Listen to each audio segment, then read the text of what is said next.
reasonable versus rational. You are not a spreadsheet. You are a person, a screwed up, emotional person. It took me a while to figure this out, but once it clicked, I realized it's one of the most important parts of finance. With it comes set the alarm. Where is it? Yes. With it comes something that often goes overlooked. Do not aim too cold or rational when making financial decisions. Aim to just be pretty reasonable. Reasonable is more realistic, and you have a better chance of sticking with it for the long run, which is what matters most when managing money.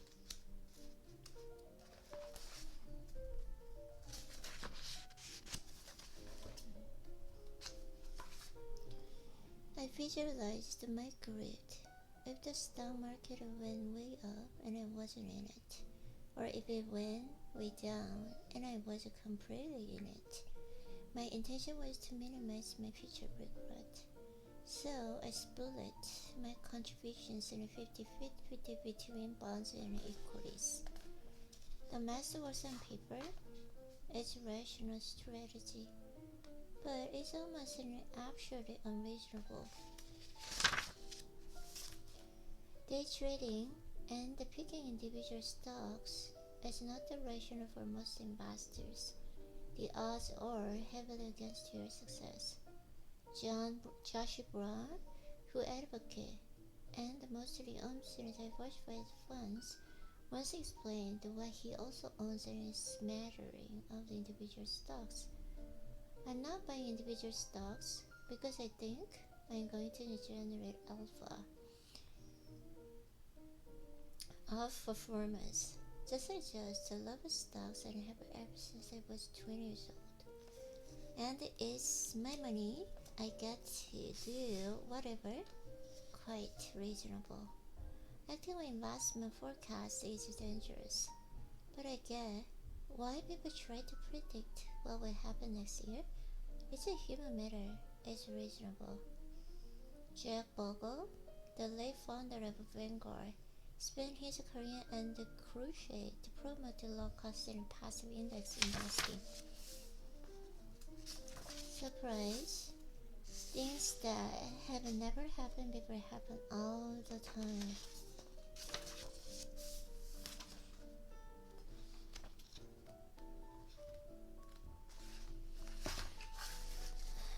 Okay, I started to read this book in the beginning for 일단 그 idea.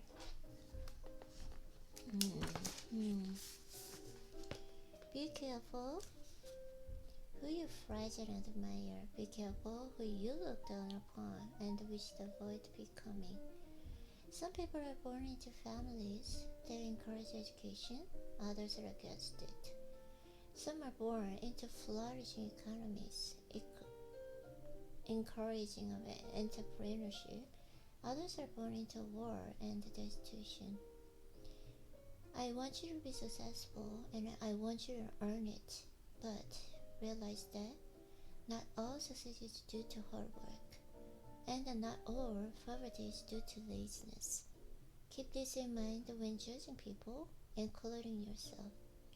Therefore, focus less on specific individuals and case studies and more on broad patterns. Studying a specific person can be dangerous because we tend to study extreme examples, the billionaires, the CEOs, or the massive failures that dominate the news.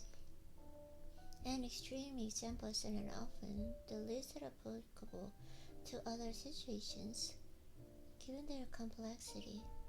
The more extreme of the outcome, the less likely you can apply its lessons to your own life, because the more likely the outcome was influenced by extreme ends of luck and risk. You will get close to actionable takeaways by looking for broad patterns of success and failure.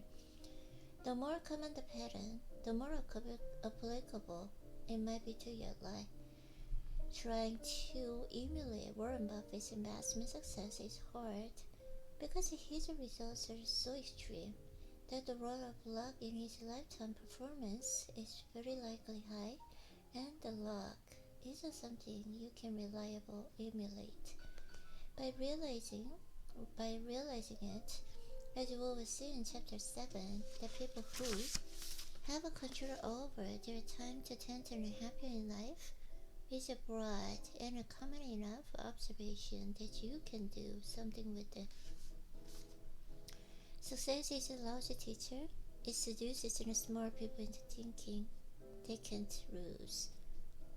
When things are going extremely well, realize it's not as good as you think. You're not invincible.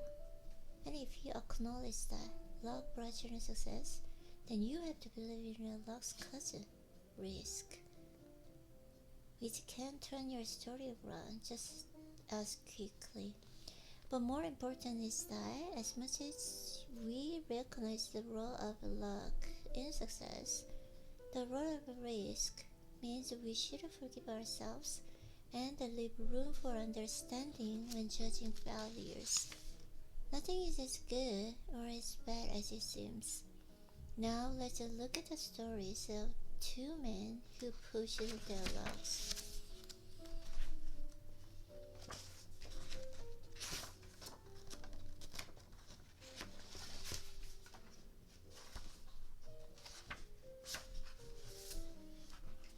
It gets dangerous when the taste of having more money, more power, more prestigious increases in ambition faster than satisfaction.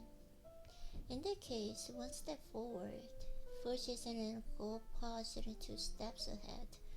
You feel as if you're falling behind, and the only way to catch up is to take a greater and greater amounts of risk. Modern capitalism is a pro at two things: generating wealth and generating envy. Perhaps they go hand in hand.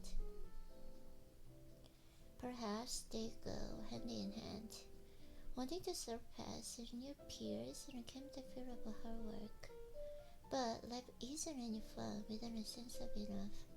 Happiness, as it's said, is just results in a minus expectation. The idea of having enough might look like conservatism, leaving opportunity and a potential on the table. I don't think that's right. Enough is realizing the opposite. An insatiable appetite for more will push you to the point of regret.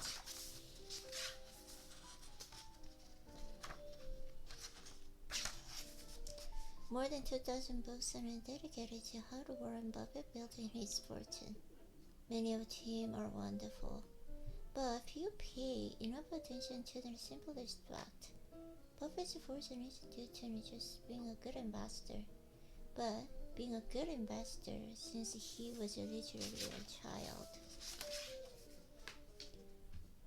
The counterintuitive nature of compounding leads even the smartest of us to overlook its power.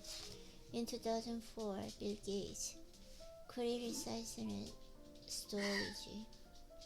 Author Stephen Levy wrote, despite the use of currency and cutting-edge technologies, his mentality was anchored in an old paradigm of stories being a commodity that must be conserved. You never get accustomed to how quickly things can grow. The danger here is that when compounding isn't intuitive, we often ignore its inner potential and focus on solving problems through other means, not because we are overthinking, but because we rarely stop and consider compounding potential. None of the 2,000 books in picking up Buffett's successor are titled, "This guy has been investing consistently for a 30-quarter of the century." But we know that's the key to majority of his success. It's just hard to wrap your head around the math because It's not intuitive. There are books on economic cycles, trading strategies, and the sector bets. But the most powerful and important book should be called on a Shut Up and Wait. It's just on one page within a long-term chart of the economic growth. The practical takeaway is that the counterintuitiveness of the compounding may be responsible for the majority of disappointing trades, bad strategies, and successful investing attempts. You can't blame people for devoting all their effort. Effort is what they learn and what they do. To try to earn the highest investment returns, it intuitively seems like the best way to get rich. It's about the earning returns that you can stick with and which can be repeated for the longest periods of time. That's when compounding runs wild. The opposite of this, earning huge returns that can't be held onto, leads to some tragic stories. We will need the next chapter to tell them.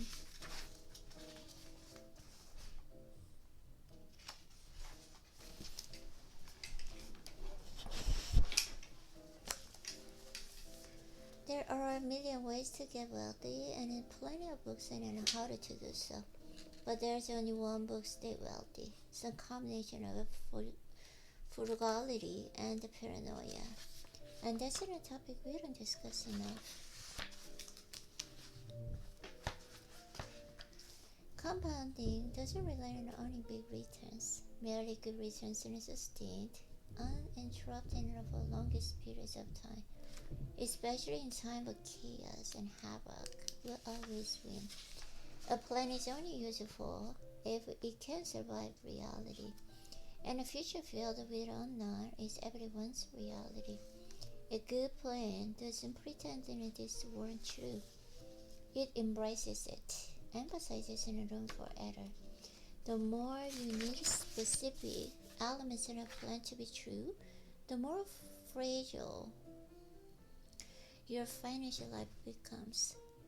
It comes in many forms: a frugal budget, flexible thinking, and a loose timeline. Anything that lets you live happily within a range of outcomes. It's different from being conservative. Conservative is avoiding a certain level of risk. Margin of safety is raising the odds of success at a given level of risk by encouraging your chances of survival. It's magic that the higher your margin of safety, the smaller your edge needs to be to have a favorable outcome.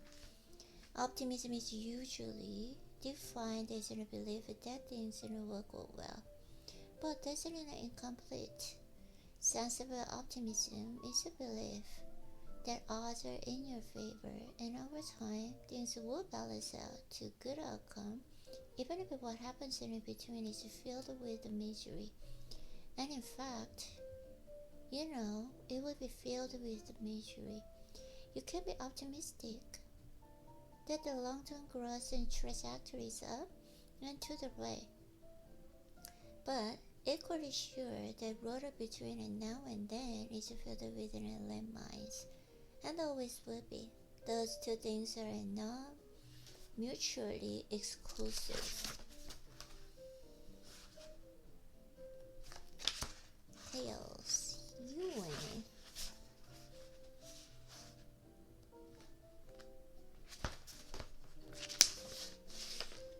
The highest form of wealth is an ability to wake up every morning and say, I can do whatever I want today. People want to become wealthier to make them happier. Happiness is a complicated subject because everyone's different. But if there is a common denominator in happiness, a universal fear of joy, it's that people want to control their life. The ability to do what you want, when you want, with who you want, for as long as you want, is priceless. Beautiful. The ability to do what you want, when you want, with who you want, for as long as you want, is priceless. It is the highest degree of money peace. Having a strong sense of inner control in one's life is a more dependable predictor of positive feelings of well-being than any of the objective conditions of life we have considered. More than your salary, more than your size of your house, more than the prestige of your job, control over doing what you want, when you want, with the people you want, is the broadest lifestyle value that makes people happy. Money is the greatest intrinsic value, and this can be overstated, as its ability to give you control over your time, to obtain, bit by bit, a level of independence and autonomy that comes from unspent assets that give you greater control over what you can do and when you can do it. A small amount of wealth means the ability to take a few days off work when you're sick without breaking the bank. Gaining that ability is huge if you don't have it. They can be life-changing. More still means the ability to take a job within a low pay but flexible hours, maybe one within a shorter commute, or being able to deal with a medical emergency without an added burden of worrying about how you will pay for it. Then there is retiring when you want to instead of when you need to. Using your money to buy time and options and have a lifestyle benefit, feel luxury goods and can complete with. When you accept how true statement is, you realize that aligning money towards a life that lets you do what you want, when you want, with who you want, where you want, for as long as you want, has incredible return. I said no, that didn't make a big difference in my life. There was just enough money in the bank. The difference didn't happen when I was 22. Part of what happened here is that we've been using our greater wealth to buy the bigger and the better stuff, but we've simultaneously given more control over our time. At best, those things cancel each other out. But it feels like you're working 24/7 compared to the generations prior. Control over your time has diminished. And since controlling your time is such a key happiness influencer, we shouldn't be surprised that the people don't feel much happier even though we are, on average, rich than ever. It was my dream to have one of these cars of my own because I thought they sent such a strong signal to others that you made it, you're smart, you're rich, and you have taste. You're important. Look at me. Wealth is what you don't see. We tend to judge wealth by what we see because that's the information we have in front of us. We can't see people's bank accounts and brokerage statements, so we rely on our appearances to gauge financial success. Cars, homes, Instagram photos. Modern capitalism makes helping people fake it until they make it a cherished industry. But the truth is that wealth is what you don't see. Wealth is financial assets that haven't yet been converted into the stuff you see. That's not how we think about wealth, because you can't contextualize what you can see. Ambassador B. Mann once wrote, "There is no faster way to feel rich than to spend lots of money on the really nice things. But the way to be rich is to spend the money you have and don't spend the money you don't have." It's really that simple. It is excellent advice, but it may not go far enough. The only way to be wealthy is to not spend the money that you don't have. It's not just the only way to accumulate wealth. It's the happy definition of wealth.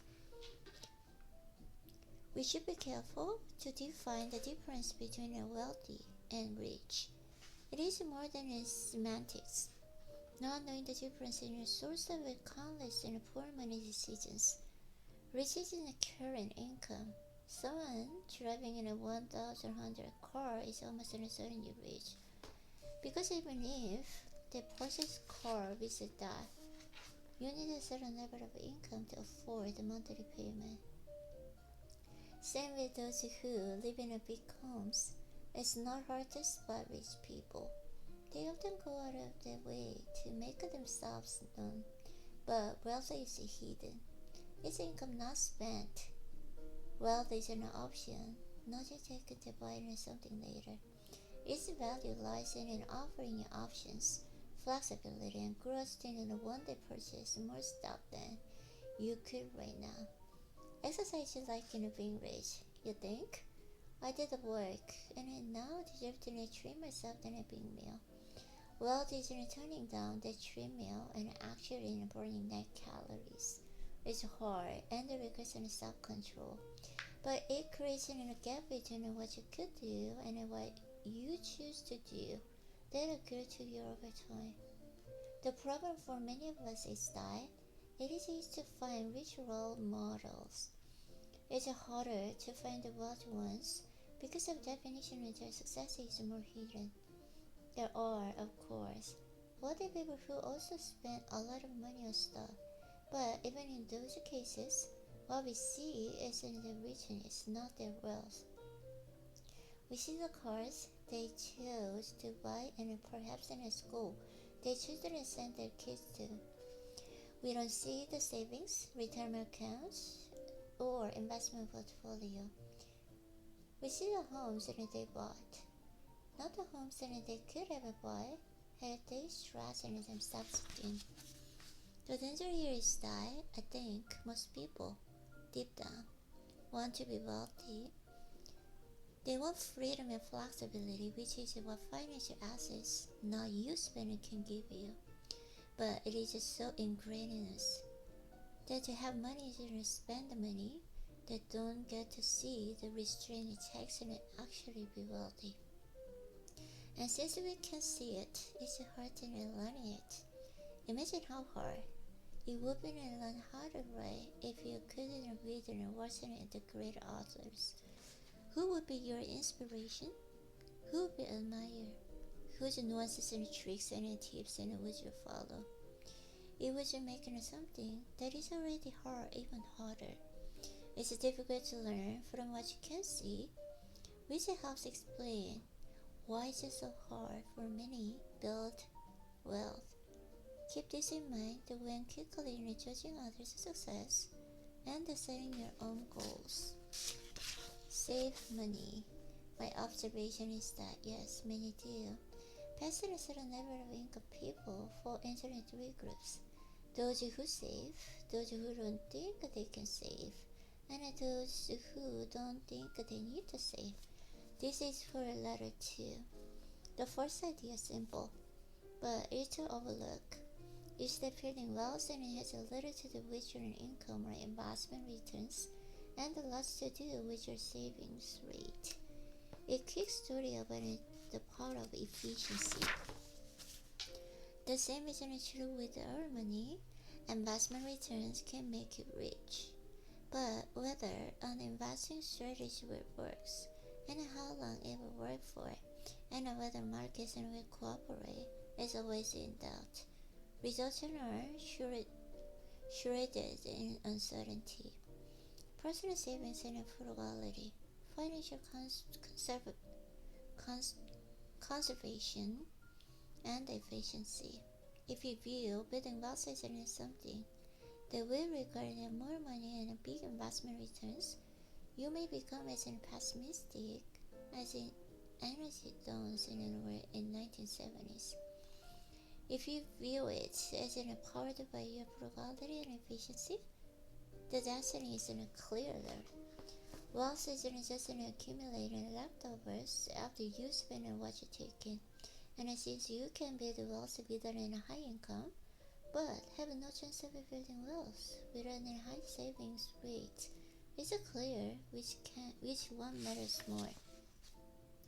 I'm better off than you are, despite being a worse investor. and getting more benefit from my investments despite a lower returns. The same is true for incomes. Learning to be happy with less money creates a gap between what you have and what you want, similar to gap you get from growing your paycheck, but easier and more in your control. A high savings rate means having lower expenses than you otherwise could, and having lower expenses means your savings go further than you would if you spent more. Everyone uses basics. Once they are covered, there is another level of comfortable basics. And past that, there is a basis that are both comfortable, entertaining, and enlightening. When you define saving as a gap between your ego and your income, you realize why many people with decent incomes save so little. It's a daily struggle against instincts to extend your pack of feathers to their utmost limits and keep up with others doing the same. People with ensuring personal and financial success, not necessarily those with high incomes, tend to have a propensity to not give a damn what others think about them. Savings can be created by spending less. You can spend less if you desire less, and you will desire less if you care less about what others think of you.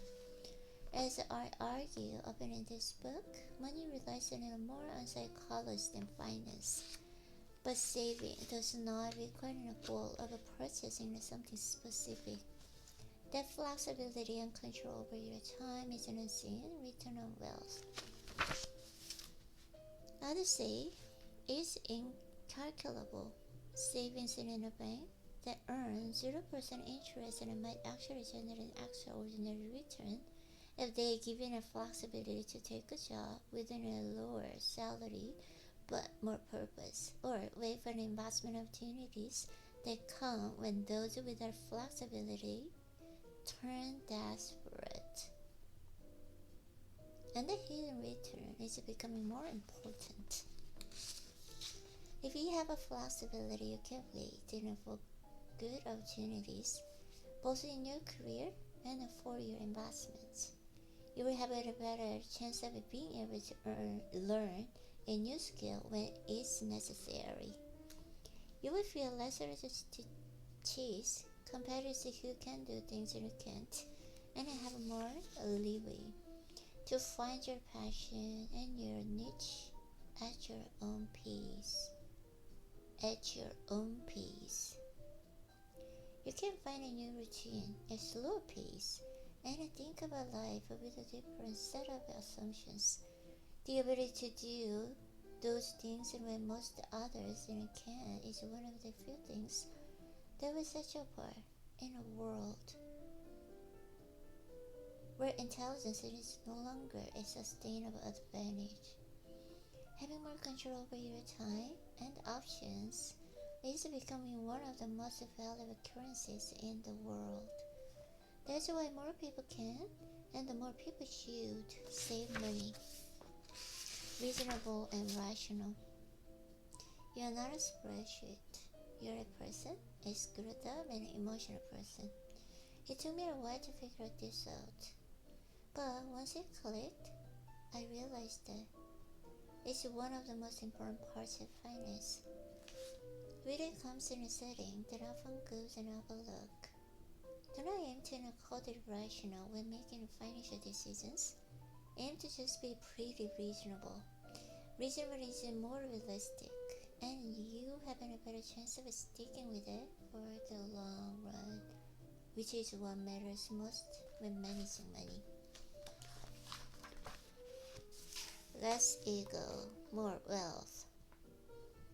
Because it's never as good or as bad as it looks. The world is big and complex.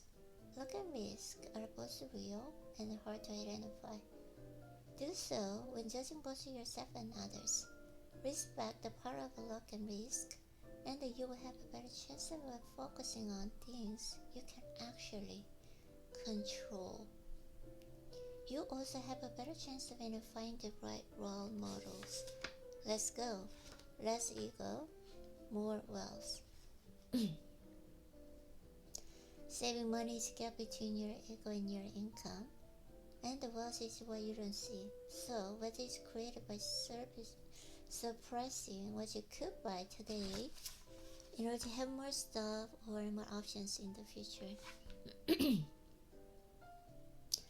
That's a different from saying that's different from saying you should aim to earn the highest reasons or save a specific percentage of your income.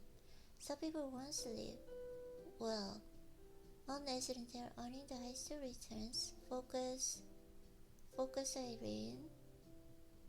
Others will only get a good rest if they are conservatively invested.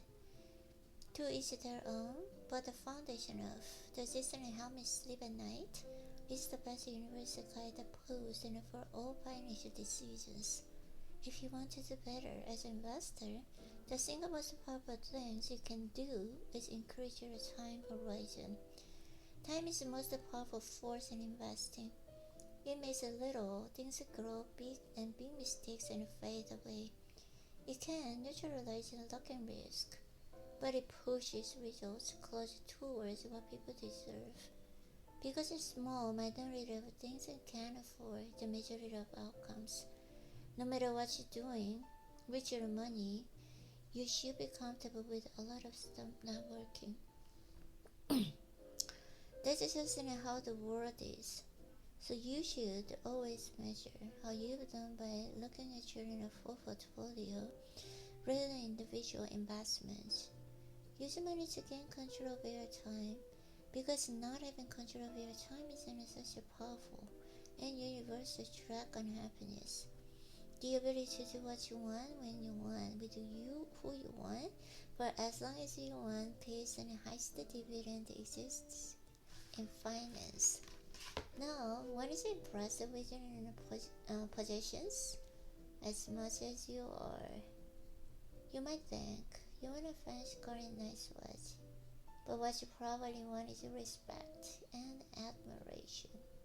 But saving for things that are impossible to predict or define is one of the best reasons to save. Everyone's life is in a continuous chain of surprises. Savings that aren't unmarked for anything in particular is a hedge against in life inevitable ability to surprise the hell out of you at the worst possible moment. Because nothing is worthwhile is free, and remember that most of financial costs don't have visual price tags. Uncertainty, doubt, and regret are common costs in the financial world that are often worth paying, but you have to view them as fee, a price worth paying to get something nice in exchange, rather than fines and a penalty you should avoid. Worship room for error. A gap between what could happen in the future and when you need to happen in the future in order to do well is what gives you endurance. And endurance is what makes it a compounding magic over time. Room for error often looks like a conservative hedge, but if it keeps you in the game, it can pay for itself many times over. Avoid the extreme ends of financial decisions. Everyone's goals and desires will change over time, and the more extreme your past decisions were, the more you may regret them as you evolve.